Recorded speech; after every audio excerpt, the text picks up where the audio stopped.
Review: Evil Dead Burn has a vicious mean streak that makes it the bleakest entry yet by Brian Finelli. Beginning with 2-0-3's Evil Dead Rise, franchise creator Sam Raimi and initial star Bruce Campbell transitioned to executive producers, allowing each new film to showcase a distinct directorial voice. The previous film, directed by Lee Cronin, maintained a touch of campiness while delivering a gory good time.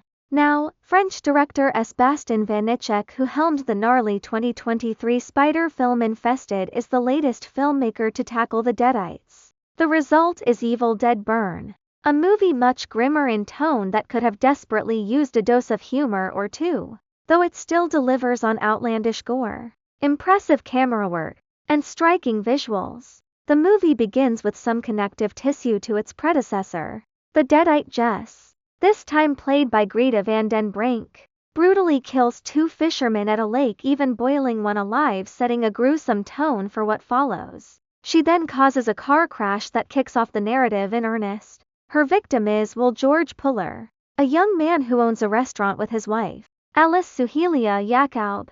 The tragedy brings the family together to mourn, during which Alice is treated like an outcast, constantly piled on by the others. The Deadites target the family because the deceased grandfather hid a magical dagger capable of killing the demons. He belonged to a secret cult that tracked the Deadites and studied the Book of the Dead. The villains want to find the dagger to prevent their own demise, bringing them to the rural, dilapidated house where the family is mourning. The other son, Joseph Hunter Doohan, saved his grandfather's possessions, making it clear the weapon is inside. The falling apart house serves as an apt metaphor for the trauma plaguing this highly dysfunctional family. We learn early on that Will was abusive toward Alice, yet his family relentlessly victim blames her. It does not take long for the Deadites to begin possessing and picking off the family, starting with the patriarch, Edgar Errol Shand, who already seemed like an abusive man.